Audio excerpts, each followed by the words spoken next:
예. 어제 너무 이렇게 은혜로운 시간이 돼서 이렇게 피곤했지만 또 피곤하지 않은 그런 아침을 시작하게 됐습니다. 하나님께서 기뻐하시고 하나님께서 우리의 삶을 통하여서 영광을 받으시는 그런 삶으로 우리가 하나하나 다져져가는 그런 시간들이었던 것 같아요. 그래서 찬양하는 시간, 또 함께 말씀을 듣고 나누며 교제하는 그 모든 것들을 통해서 우리가 더욱더 주님을 닮아가는, 그리고 그 주님의 말씀이 우리 속에서 더욱 능력 있게 나타나는 그런 시간들이 될 수 있기를 바랍니다. 우리가 가지고 있는 이런 산소망은 단지 미래에만 국한된 것이 아닙니다. 그 산소망이 있기 때문에 바로 우리가 현재의 삶을 어떻게 살 것인가, 그 삶 속에서 어떠한 능력을 가지고 살 것인가를 이렇게 나타낼 수 있습니다. 특별히 우리가 여러 가지 어려움을 만났을 때, 고통을 당했을 때, 또 그것을 대처하는 방식에 있어서 우리가 소망을 가진 자와 그렇지 않는 자는 온전하게 다른 방식을 나타내게 되어 있어요. 그래서 우리가 가져야 될 가장 중요하고 근본적인 그 시각들은 어떤 것이냐면, 우리가 하나님 앞에서 산다라는 것들이 좀 더 명확하게 나타나야 돼요. 그래서 우리가 이제 사실은 구원은 이동입니다. 이동. 어제도 계속 나왔지만 사실은 출애굽 한번 생각해 보세요. 출애굽한 백성들이 유월절 어린 양을 잡고 피를 뿌리고 살아나서 그 자리에 머물러 있었던 게 아니에요. 그죠? 그래서 그 어린 양을 먹을 때 띠를 띠고, 그죠? 신을 신고 급하게 먹으라라는 거예요. 왜 그래요? 이동해야 되기 때문에. 그죠? 당장 거기를 떠나야 되기 때문에 그래요. 그래서 구원은 이동이에요, 이동. 아브라함이 하나님께 부르심을 받았을 때 본토 친척 아비 집을 떠나서 내가 내게 지시할 땅으로 가라. 이동입니다, 이동. 그래서 우리가 이동을 하는데 완전한 이동을 해야 되는데 어정쩡한 이동을 하는 경우가 있어요. 자, 그것을 우리 한번 생각해 봅시다. 우리의 삶이, 우리의 행동이 있다고 합시다. 행동은 어떻게 보면 쉽게 바뀔 수 있어요. 교회를 안 나오다가 교회를 나오고, 그죠? 주일날에 다른 데 놀러를 가다가 주일날 놀러 안 가고, 또 헌금을 안 하다가 헌금도 하고, 등등의 외형적인 기독교적 어떤 삶의 행동 방식으로 바뀔 수 있어요. 근데 행동 방식은 바뀌었는데 그 안에 그가 가지고 있는 가치관은 전혀 바뀌지 않을 수가 있어요. 무엇을 소중하게 여기는가? 그러니까 교회는 나오는데 실제로 가치는 세상의 것을 더 중요하게 생각하는 거죠. 돈을 더 중요하게 생각하고 세상에서의 출세나 성공을 더 중요하게 생각하는 거죠. 그러니까 여전히 우리의 행동은 어떻게 보면 바뀌었어요. 그런데 우리가 중요하게 생각하는 그 가치는 여전히 세상의 것에 남겨 있다면 이건 어정쩡한 이동이죠. 온전한 이동이 안 된 거죠. 근데 그보다 더 중요한 핵심적인 게 뭐냐면 세계관이에요. 세계관. 세계관이 바뀌어야 돼요. 그러니까 세계관이 완전한 이동을 해야 되는데 세계관이 안 바뀌면 이것도 바뀌고 가치도 조금 그래. 이 천국도 소망하고 영생도 소망하고 이렇게 하지만 이게 완전히 바뀐 게 아니에요. 복음서에 보면 부자 청년이 와요. 근데 그 부자 청년은 공회의원이에요. 공회의원. 그러니까 정말 돈도 많고 공회의원이니까 출세도 하고, 그러니까 돈 많고 출세하고 능력 있고 실력 있는 이런 사람이에요. 그런데다가 영생까지 사모해요. 영생에 대한 가치를 중요하게 생각하는 사람이에요. 그런데 예수님께 와가지고 내가 영생을 얻으려면, 하나님 나라에 들어가려면 뭘 해야 됩니까? 라고 했을 때 그의 세계관은 여전히 세상에 속한 거예요. 그래서 예수님께서 네가 모든 것을 다 버리고 나를 쫓으라. 근데 재산이 많기 때문에 버리지 못하고 예수님을 따르지 못한 거예요. 우리의 세계관이, 우리의 행동이 바뀌었어요. 우리는 지금 바뀌었잖아요. 이 새벽에 일어나서 성경 공부하잖아요. 그죠? 행동이 바뀌었어요. 근데 이게 다가 아니에요. 그죠? 우리가 중요하게 생각하는 것, 가치, 체계가 바뀌었을 수도 있어요. 나는 이 세상에 거 다 필요 없어. 정말 나는 천국 가는 게 나의 소망이야. 이렇게 생각을 하면서 살 수도 있어요.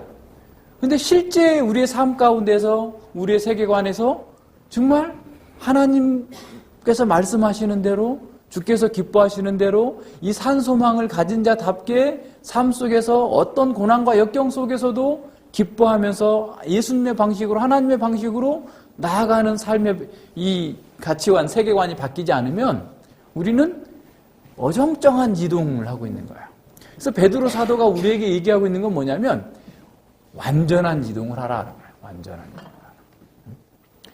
세상의 가치관, 세상의 세계관에서 기독교 세계관으로, 하나님 중심의 성경적 세계관으로 완전히 이동을 해야 된다. 그것이 너희와 우리가, 교회가 가장 복된 삶을 사는 거다라는 거예요. 그러니까 성경에서 우리에게 옮겨라, 이동하라는 것은 우리를 위한 것이지 하나님께서 우리한테 뭘 받아먹으려고 그러시는 게 아니에요. 애굽에서 떠나라고 했을 때도 이스라엘 백성들을 위한 거지 하나님을 위한 게 아니잖아요. 1차적으로. 아브라함에게 본토 친척 아비집을 떠나라고 했을 때도 아브라함을 위한 거지 하나님 자신이 뭘 얻어먹겠다고 하신 게 아니에요. 우리는 그 오해를 바꿔야 돼요. 그래서 하나님께서 우리에게 명령하시고 이동하라라고 하는 것은 온전하게 우리를 위한 거고 우리의 복을 위해서 그런 거야. 지난번에 우리 신명기 10장에서 본 것처럼 너희를 위하여서, 너희의 행복을 위하여서 주의 말씀에 순종하라라는 거예요. 자, 그럼 우리가 산소망을 가진 사람으로서 이 세상 가운데서 어떻게 살아가는 건가? 이제 그 구체적인 실제들이 나타납니다. 그러니까 우리의 세계관이 바뀌어야 되고, 우리의 삶의 방식이 바뀌어야 되고, 우리의 삶의 목표가 바뀌고 이동됐다고 한다면 우리가 그러한 이동하는 삶을 살기 위한 첫 번째 준비가 뭐냐? 그게 바로 13절이에요. 13절에 보면 너희 마음의 허리를 동이고 근신하여 예수 그리스도에 나타나실 때에 너희에게 가져올 은혜를 온전히 바랄지어다 그랬어요.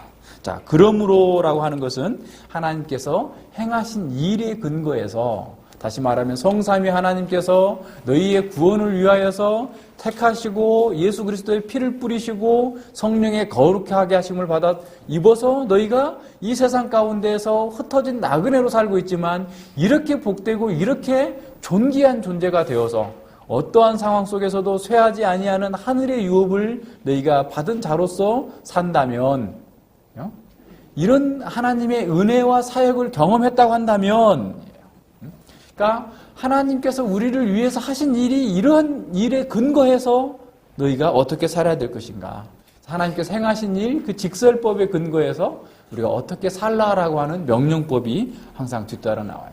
하나님께서 하신 일에 대한 그 은혜를 모르면 그 다음에 계속 뭘 하라 하게 되면 뭐가 되냐면 율법주의가 되는 거예요.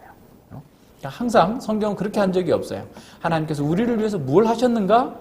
그리고 네가 어떤 사람이 되었다? 그러면 그 다음에는 어떻게 살아야 될 것인가 얘기하고 있는 거예요. 그러니까 우리의 자녀들에게도 늘 가르칠 때 그렇게 가르쳐야 돼요. 우리가 누구냐에 대한, 우리가 어떻게 해서 이렇게 구원의 특권에 참여할 수 있게 되었는가? 이 구원의 특권에 참여한 사람이라면, 그런 하나님의 은혜를 입었다고 한다면 우리가 어떻게 살 것인가? 그걸 근거해서 교훈해주고 있는 것이죠. 첫 번째는 마음의 허리를 동이라라는 거예요. 이제 이거는 당시 창작이었던 그 그림 이미지를 담고 있는데요. 1세기 당시의 옷은 그 두루마기처럼 이렇게 한 통으로 됐어요. 통짜로.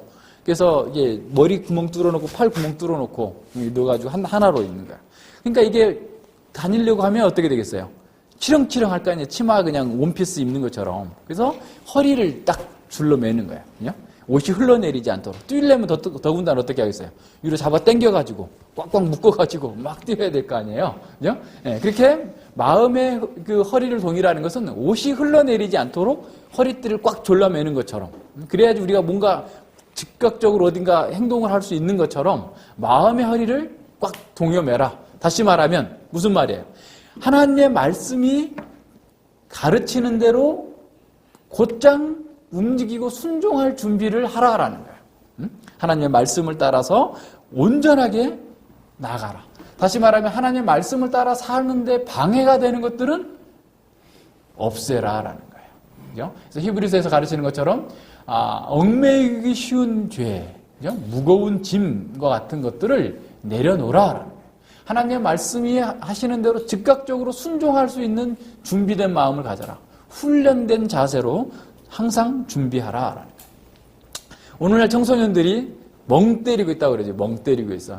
그래서 한 반에 뭐 30명 되는데 반은 멍 때리고 있고, 반은, 그 중에 반은 또 자고 있고, 그 중에 반은 스마트폰 만지고 있고, 왜 이렇게 멍 때리고 있을까요? 세상에 왜 우리 아이들이 이렇게 됐을까요? 응? 재미가 없죠. 왜 재미가 없을까요? 네. 그걸 생각을 해야 돼요. 왜 재미가 없을까? 이유가 뭘까? 무엇을 위해 살아야 될지를 상실해 버렸어요. 목표를 상실했어요. 사람이 목표를 상실하면 멍 때리는 거예요. 목표를 상실하고 그들의 그냥 목표가 자기 쾌락, 자기 중심의 삶을 살고자 하니까 사람들이 멍 때리게 되는 거예요. 왜냐하면 그것으로서는 자기가 만족하지가 않아요. 인간은 스스로 자족할 수 있는 존재가 아니에요. 여러분 한번 보세요. 똑같은 두 명이 있는데 하나는 내가 정말 돈 많이 벌어서 나만 잘 먹고 잘 살겠다라는 목표를 가진 사람과 나는 정말 열심히 공부해서 훌륭한 사람이 돼서 이 사회에, 이 나라에, 이 세계에 유익한 영향을 끼치면서 살겠다고 하는 사람 두 사람이 만약에 목표를 세우고 간다면 첫 번째 사람은 조금 있다가 금방 멍 때리게 돼요. 왜냐하면 그것이 만족이 안 되고 잡히지도 않아요. 그런데 내가 정말 열심히 해서 이 사회에 유익한 영향을 끼치겠다고 하는 그런 마음을 갖는 사람은 항상 역동적인 삶을 살 수가 있어요. 살게 돼요. 일반적으로. 왜 그럴까요? 그것이 하나님의 뜻과 맞기 때문에 그래요. 더 가깝기 때문에 그래요. 그러니까 하나님께로부터 멀어지면 멀어질수록 하나님의 목표와 달라지기 때문에 더 쉽게 좌절하고 더 절망하는 거예요. 우리 시대의 청소년들이 무엇을 위해 살아야 될지 없어요. 다 자기만을 위해 살겠다고 하니까 거기서 계속해서 좌절을 맛보게 되는 거고 더 이상 어떤 삶의 희망을 보지 못하는 거예요. 우리는 멍 때리는 사람이 돼서는 안 돼요. 어떤 사람이 돼야 돼요? 하나님의 말씀을 내가 이 땅에 구현하는 사람이 된다. 하나님의 말씀을 나의 삶 가운데에서 하나님의 영광을 위하여서 순종하는 사람이 된다. 새로운 자세로 이 세상을 내가 살고 하나님과 교회에 유익을 끼치기 위해 살겠다라고 하는 그런 자세가 있어야 돼요. 제가 이제 청소년기에 보이스카우트를 했어요. 보이스카우트를 한 6년을 했는데 보이스카우트의 선서에 보면 나는 예수님 믿지 않았을 때인데 하나님과 나라를 위하여서 나의 의무를 다하겠습니다 라고 하는 그 선서가 있어요. 그래서 나는 나라에 대해서는 충분히 이해하겠는데 하나님에 대해서 내가 무슨 관계가 있는데 하나님께 무슨 의무가 있을까 늘 어떤 면에서 그걸 하면서도 고민한 적이 있어요. 그죠? 그런데 이게 좋은가 보다. 그죠? 그래서 이제 그 뭐 일일 일선 뭐 등등의 뭐 보이스카우트가 이렇게 하는 뭐 등등의 그런 일들이 있잖아요. 그런데 그런 것들이 어떻게 보면 저에게도 굉장히 유익했던 것 같아요. 그러니까 나만 먹고 잘 살자 이런 생각보다는 나의 삶을 통해서 누군가에게 유익을 주는 삶을 살아야 되겠다. 믿지 않은 상황에서도 그런 그 마음들이 어떻게 보면 제가 더 열동적으로 청소년기에 멍 때리지 않으면서 살 수 있는 그런 그 촉매제가 될 수 있었던 거예요. 우리가 하나님의 말씀을 따라서 하나님께서 기뻐하시는 삶을 살겠다고 하는 창조의 목적에 근거한 삶을 살게 되면 우리의 삶은 굉장히 액티브해져요. 무기력해질 수가 없어요. 그러니까 하나님의 말씀 가운데서 우리의 새로운 목표, 새로운 방향을 제대로 설정하고 그 방향에 맞게 움직일 수 있도록 마음의 허리를 꽉 동이고 있어야 되는 거예요. 하나님께서 이렇게 하라고 그랬다면 이렇게 가겠다라고 하는 준비된 자세가 있어야 된다는 거죠. 하나님께서 명하신 일에는 내가 언제든지 즉각적으로 순종하겠다. 여러분이 이게 베드로전서 다 쓴 것만 봐도 보죠. 즉각적으로 순종하는 여러분에게 하나님께서 복을 주시는 거예요. 시편 찬송 다 하기로 해서 즉각적으로 순종한 여러분에게 다 복이 있는 거예요. 이게 감사한 거죠. 마음의 허리를. 만약에 마음의 허리를 동여매지 않으면 옷이 막 흘러내리는 것처럼 우리의 마음이 세상으로 흘러내려요. 세상으로 흘러내려가지고 어떻게 되겠어요? 자꾸 땅에 있는 것을 바라보게 되는 거죠. 그래서 세상 사람과 구분이 안 되는 삶을 살게 돼요. 우리의 시작은 늘 마음으로부터 출발해요. 기독교는 늘 마음부터 시작해요. 우리의 외적인 행동부터 강요하는 게 아니에요. 우리의 마음의 자세가 하나님 앞에서 하나님께서 원하시는 대로 딱 다 잡아서 그 자리에서부터 시작되는 거예요. 그래야 그 다음 단계가 이루어지는 겁니다. 두 번째는 근신하라라는 거죠. 이 근신하라라는 말은 어떤 거냐면 마음의 어떤 맑은 정신을 가지고 모든 주의를 집중해서 균형을 이루라라는 거예요. 균형을 이루라. 이 영적인 전쟁을 수행하면서 긴장하지 않으면 어떻게 되겠어요? 이게 완전히 패퇴할 수밖에 없어요. 그러니까 요즘에 군대들이 계속해서 이렇게 사고가 나는 것도 그런 거예요. 앞서 얘기한 것처럼 사람들이 다 자기 영광, 자기 쾌락만 추구하면서 사는 거죠. 군대에서 군인으로서 이렇게 그 가져야 될 사명이나 이런 것보다 자기만을 먼저 생각하는 사람들이 되는 거죠. 그러다 보니까 영적인 긴장 상태가 풀리는 거예요.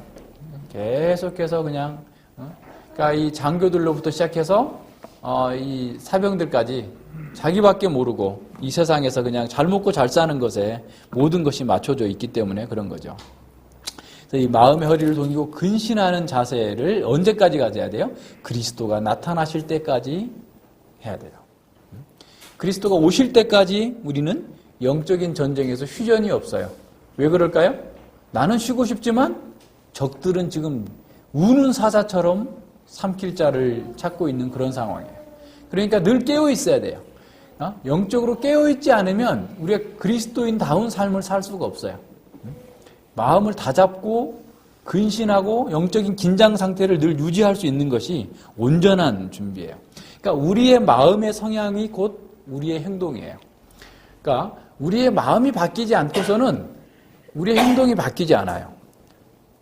자꾸 세상으로 가게 돼요. 그러니까 내가 마음으로 딱 다잡아 아침에 일어나자마자 죽겠다 하면서 그냥 뭐 우짜고저짜고 하면서 불평하지 말고 하나님 오늘 하루 주신 거 감사합니다. 제가 몸이 약하고 피곤하고 지쳐있지만 주께서 저에게 은혜 주신 대로 주님을 위해서 주께서 우리에게 말씀하신 바대로 살기를 원하니 주께서 힘 주시옵소서 기도하고 시작하는 거예요. 할 수 있어요. 지난번에 어떤 분한테 이렇게 말하는 거예요. 이게 바쁜데 어떻게 그 일을 다 해내실 수 있습니까? 그러면서 사람의 능력은 참 무한대인 것 같아요. 이렇게 얘기를 하는 거예요. 자기가 볼 때는 도무지 불가능한 것처럼 보이는 일들을 그냥 착착착착 해내는 걸 보면서 야, 사람의 능력이 무한대 같다. 이런 얘기를 하는 거죠. 할 수 있는데 우리가 안 하려고 하고 마음에 근신하지 않고 마음의 허리를 동이지 않기 때문에 못하는 거예요. 할 수 있는데 우리가 지난번에 봤죠? 에베소서 3장 21절에서 하나님께서 우리가 원하는 것보다 엄청난 능력을 부어주시는 분이에요. 할 수 있어요. 어떻게 하면?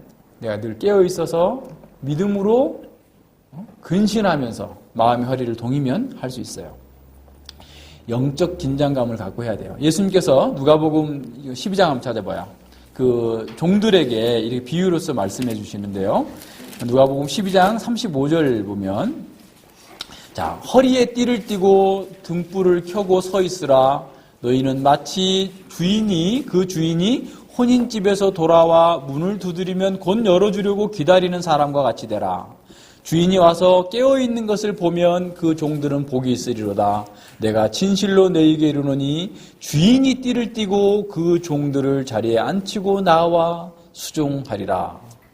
야, 너 너무 좀 너희도 아는 바니 집 주인이 만일 도적이 어느 때에 이른 줄 알았다면 그 집을 뚫지 못하게 하였으리라. 이러므로 너희도 예비하고 있으라. 생각지 않은 때에 인자가 오리라 하시니라. 허리에 띠를 띠고 등불을 켜고 서 있어라. 띠를 마음에 띠를 띠고 허리를 동이고 그죠? 등불을 켜고 근신하면서 항상 주인이 언제 오실 것을 내가 기다리는 사람으로 살게 되면 영적 긴장감을 갖고 주인 예수님이 다시 오실 때까지 종된 사람들은 계속해서 이러한 영적 전투 자세를 가지고 깨어있어 주님 오실 날을 맞이하라. 하나님의 말씀을 따라서 주께서 기뻐하시는 말을 따라서 행하라라는 거예요. 그러면 주인께서 오셔서 오히려 우리를 섬기시는 일을 하실 거다라는 거예요. 이거 뭐 너무나 놀라운 거죠. 그러니까 이럴 정도로 우리는 항상 어떻게 해야 돼요? 깨어 있어야 됩니다. 세상은 절망과 허무에 굴복해가지고 사실은 이 허접한 것에 마음을 다 빼앗기고 쾌락에 탐닉하고 세상의 것에 탐닉하느라고 자신들에게 주어진 그 모든 자원들을 다 잃어버리는 거예요. 기독교는 진정한 현실주의입니다. 죄와 이 악한 세상을 과소평가하지 않아요.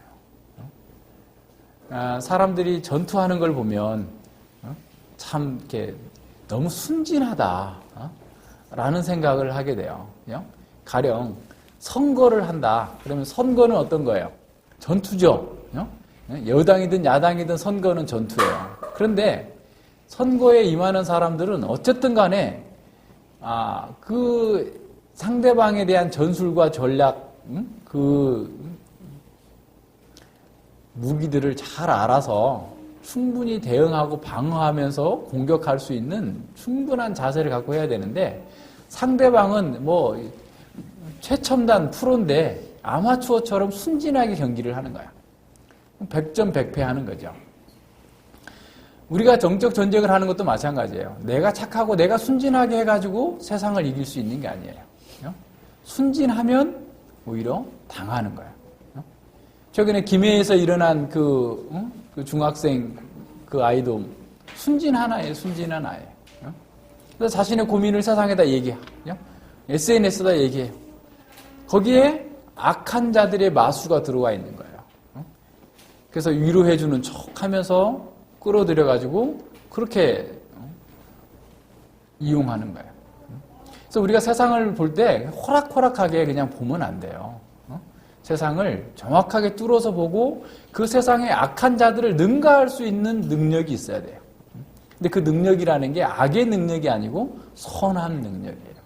지혜로운 능력이에요. 그러려면 늘 깨어 있어야 돼요. 근신하지 않으면 안 됩니다. 예수 그리스도가 오실 때까지 깨어있는 사람만 승리할 수 있고 거기서 이겨낼 수 있다라는 사실을 분명하게 알아야 됩니다. 그래서 우리는 세상에 소망을 두지 말고 정말 이 세상의 그 허접한 것들에 게임에 사람들이 게임에 그렇게 많이 하는 거 봐요. 그죠? 게임 업체 사장이 1조 원대 자산을 가진 사람이 들어있어요. 이게 뭐 말이 되는 거예요? 이런 것들에 우리가 빠져있지 않아야 돼요. 드라마에 빠져있지 않아야 돼요. 드라마가 엄청나게 강해요. 그 사람들의 아까 얘기했죠? 이 행동과 가치와 이 세계관을 이렇게 그 세상으로 끌어가는 데 있어서 굉장히 강한 역할을 해요. 제가 지난번에도 이제 우리 얘기했을 수 있는데, 제가 아는 목사님이 그 의사예요. 아주 천재예요, 천재. 브라질 학교에서 하여튼 최고 고등학교를 2년 만에 졸업해서 브라질의 최고의 의대를 아주 수석으로 들어갈 정도로 그런 그 천재입니다. 근데 그 사모님도 의사하셔요. 그 아이비리그의 하여튼 그 최고의 명문 대학의 의대를 나왔어요. 그래서 이제 목사님은 이제 신학을 하려고 신학교를 갔고, 이 사모님은 의대를 계속 지금 코스를 마쳐야 되니까 하고 있느라고 아이를 할머니 댁에다 맡겨놓은 거예요. 가지고 할머니는 이제 미국은 우리 한국처럼 이렇게 따닥따닥 붙어 있는 게 아니라 한 20km 가다 집 하나 있고 한 40km 가다 집 하나 있고 그러잖아요. 그러니까 할머니가 집에 있으면서 할 일이 없으니까 맨날 한국 드라마 비디오를 이만큼씩 일주일에 자녀들이 빌려다 주면 일주일 내내 그것만 보고 있는 거예요. 그러니까 이 아이가 한나라는 아이인데 늘 할머니하고 그 비디오만 보는 거예요. 어려서부터 그냥 유치원 졸업할 때까지 코스웍을 마칠 때까지 계속 할머니하고 사는 거죠. 그러니까 할머니도 이제 그 할머니가 아니고 그 목사님의 어머니가 아니고 목사님의 할머니, 그러니까 증조 할머니한테 이제 잘한 거예요. 그러니까 이제 가면은 그 할머니가 늘 보는 게 또 좋아하는 게 뭐겠어요? 사극이잖아요, 사극. 그죠? 그러니까 아바마마 오셨사옵니까? 늘 애가 이런 식으로 인사를 할 정도로 그랬었다는 거예요. 그런데 이 아이가 이제 유치원 졸업해서 학교로 가려고 그러는데 부모님 면담이 왔어요, 유치원에서. 그래서 이 아이는 지금 학교에 보내면 안 됩니다. 학교에 적응할 수 없습니다. 영어도 안 되고, 한국말만 잘하고, 이게 안 됩니다. 해가지고 충격을 받았대요. 그래서 이제 열심히 1년 동안, 다시 말하면 초등학교를 입학하기 위한 준비를 열심히 한 거예요. 근데 그게 엄청 어려워가지고, 이게 굉장히 어려웠대요. 그래서 얘는 뭐 거의 학교 반에서 꼴찌만 한 거예요. 그래서 이제 꼴찌를 해도 목사님이 얘 기죽이지 않는다고, 야, 너 참 정말 정직하구나. 너처럼 이렇게 F를 맞을 수 있는 것은 컨닝하지 않고 정직했기 때문에 이렇게 한 거야 하면서 칭찬해 줬대요. 그때 그 다음에 와가지고, 아빠, 나 2개야. 권총이 2개, F가 2개. 그래서 굉장히 어려움을 겪었는데, 그 친구가 이제 고등학교 가서부터는 좀 공부를 좀 해야 되겠다. 엄마 아빠는 다 좋은 데 나왔는데, 이렇게, 하면 안 되겠냐 하면서 이제 정신을 차리고 하려고 하는데 이게 안 되는 거예요. 그러니까 엄마 아빠는 다 수학을 잘했는데 얘는 이렇게 수학을 또 못한대. 그래서 아무리 열심히 했는데도 안 돼가지고 고2 때는 막 좌절을 했대. 그러니까 자기도 그렇고 사모님도 그렇고. 그러면서 그래도 뭐 명문대 안 가면 어떠냐, 우리 그냥 파티나 한번 하자. 해가지고 이제 파티하고 막 이런 그 과정 속에서 이렇게 어려움을 겪었다고. 근데 지금도 그렇게 공부는 잘하지 못한대요. 근데 그 친구도 그 에세이를 잘 써가지고, 그러니까 자기가 그렇게 살았던 것에 대한 에세이를 써가지고 시카고 대학에 갔어요. 그러니까 아주 명문대학에 갔는데 거기서도 공부를 잘하는 건 아니지만 그럼에도 불구하고 오랜 시간 동안에 그렇게 정직하게 살아야 된다라고 하는 것에 대해서 아주 잘 표현을 하고 지금도 그렇게 잘 살고 이렇게 있는데, 뭘 얘기하려고 하냐면 그 드라마의 영향이 그렇게 크다는 거예요. 그러니까 그 한 6, 7년 동안 드라마를 보면서 자랐잖아요. 그죠? 그러니까 그런데 그 영향을 빼서 이제 어떤 기독교적인 세계관을 새롭게 정립하고 이렇게 하는 동안의 시간이 그 얼마나 피나는 그 훈련을 거친 거예요. 근데 그 친구는 굉장히 어떻게 보면 믿음이 있는 아이예요. 제가 그 친구가 영어로 쓴 시를 이렇게 봤는데, 그 광야라고 하는 시를 썼어요. 그 세상에서 방황하면서 주님을 향해서 나간다라고 하는 그 표현을 이렇게 했는데 참 감동적인 그런 시예요. 이 드라마, 세상의 영향 이런 것들을 우리가 가소평가하면 안 돼요. MP3 청소년기에 사춘기에 아이들이 그런 거에 빠지잖아요. 세상 문화에 빠지잖아요.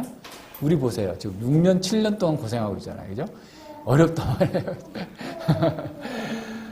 이게 그 상황을 우리가 잘 이겨내야 돼요. 그죠? 그래서 정말 거기서 벗어날 수 있도록 자기 스스로 어떻게 해야 돼요? 다잡아야 돼요. 근신하고 마음을 붙들어서 거기서 빠져나와야 되겠다라고 하지 않으면 자기도 모르게 세상과 마음이 흘러내려서 세상 속에서 동화되어서 이게 지금 내가 지금 어디로 가고 있는지, 어떤 삶의 방향을 이렇게 가고 있는지 잊어버릴 수가 있다라는 거예요. 그래서 정신을 바짝 차리고 주께서 말씀하시는 대로 우리에게 가장 유익한 길로 가들 준비를 항상 하고 있는 거예요. 그렇게 하는 것이 우리가 가장 복된 겁니다. 두 번째로 우리가 보면 이제 실제적인 이동하는 것은 뭐냐라고 할 때 그 실제적인 이동은 거룩함입니다. 14절과 16절에 나타나는데요. 너희가 순종하는 자식처럼 이전 알지 못할 때 쫓던 사욕을 본삼지 말고 오직 너희를 부르신 거룩한 자처럼 너희도 모든 행실에 거룩한 자가 되라라는 거예요. 자, 거기 3번에 보면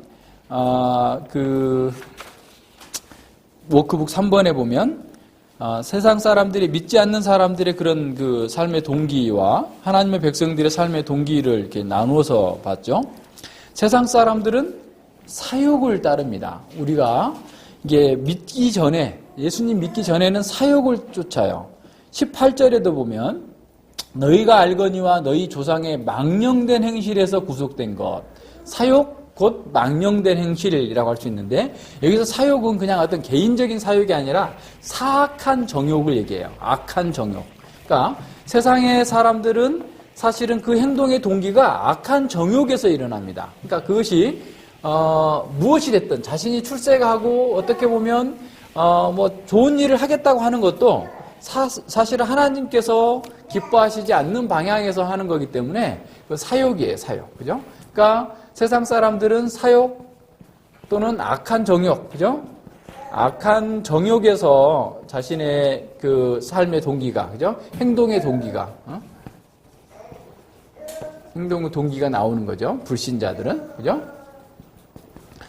이래서 이 사람들은 결국 망령된 행실을 쫓는 거예요. 그 악한 정욕에서 나오는 것은 망령된 행실입니다. 자, 그러면 예수님 믿는 우리에게서는 어떤 행동의 동기가 나올까요? 여기서 지금 말씀하고 있는 것은 뭐냐면 순종하는 자식처럼이라고 했어요. 순종하는 자식. 그러니까 성도의 행동의 동기는 뭐여야 되냐면 순종하는 자식이에요. 순종하는 자식처럼 예쁜 애가 없죠. 그죠? 그러니까 우리는 하나님의 말씀을 따라서 사는 것이, 순종하는 것이 우리의 행동의 동기여야 돼요.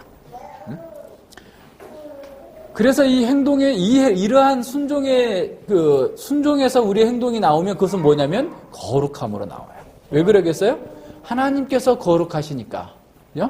하나님께서 거룩하시기 때문에 하나님께 순종하는 자는 그의 삶이 거룩하게 되는 거예요. 그러니까 이것을 따라가요.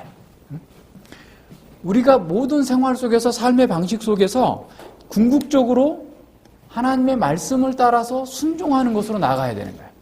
그러니까 진정한 믿음은 늘 순종으로 나타납니다. 그러니까 믿음의 궁극적인 결과는 어디에서 보여지냐면 순종하는 것을 통해서 나타나요. 본삼다라는 말은 어떤 모양으로 만들어진다라는 거예요. 그러니까 악한 욕구를, 사욕을 본삼는다라는 것은 악한 정욕의 틀에 나를 집어넣는 거나 마찬가지죠. 악한 정욕의 틀, 세상의 방식의 틀에 우리 자신을 거기다 맡기는 거죠. 그러니까 이것도 여기서도 역시 마찬가지죠. 마음에서부터 시작되는 거죠. 세상 사람들도 그 마음의 어떠함이 행위로 드러나는 거예요. 그냥 어떤 행위만, 그러니까 세상의 교육의 한계는 어떤 거죠? 마음은 신경 쓰지 않아요. 행위만 바꾸려고 그래요. 행위가 안 바뀌어요. 왜 그래요? 그 속에서 정욕이 바뀌지 않기 때문에 그래요. 그래서 겉으로 예수님께서 바리새인들과 서기관들을 이렇게 책망하실 때 너희가 겉은 깨끗하지만 너희 속에서는 온갖 불의와 추악과 괴휼과 악함이 계속해서 쏟아져 나온다. 다시 말해서 겉으로는 세상 누구보다도 정말 윤리주의자고 정직하고 율법을 따라 사는 사람처럼 보이지만 실제 너희 삶 속에서는 저런 사욕을 본삼고 있는 사람들이다 라고 말씀하고 있는 거예요. 그래서 우리는 적극적으로 이제 구체적인 행동의 상황 속에서 불신자들처럼 사욕을 본삼아서는 안 된다라는 거예요. 하나님께서 말씀하시는 그 말씀을 순종하는 것이 우리의 삶의 적극적인 동기가 되어야 된다라는 거예요.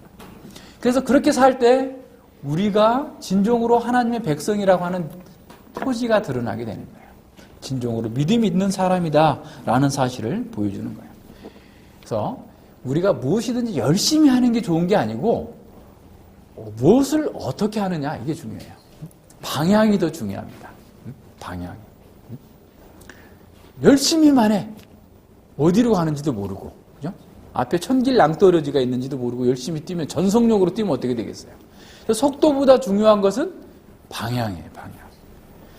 42.195라고 하는 마라톤을 열심히 뛰었어. 죽을 힘을 다해서 뛰었어. 그래서 정말 우승까지 했어요. 그런데 실격이 될 수가 있어요. 어떻게 하면? 정해진 트럭에서 벗어나 버리면. 정해진 트랙으로 가야 되는데 한 발짝이라도 딴 데로 갔다가 돌아오면 그것은 실격이에요. 우리가 하나님의 말씀을 따라 산다라는 것도 그런 거예요. 아무리 열심히 있으면 뭐해? 내가 지금 가고 있는 것이 하나님께서 원하시는 것인가? 하나님께서 기뻐하시는 것인가? 하나님께서 인정해 주시는 것인가? 라는 것을 확인하지 않고 무조건 열심히 가면 안 되는 거예요.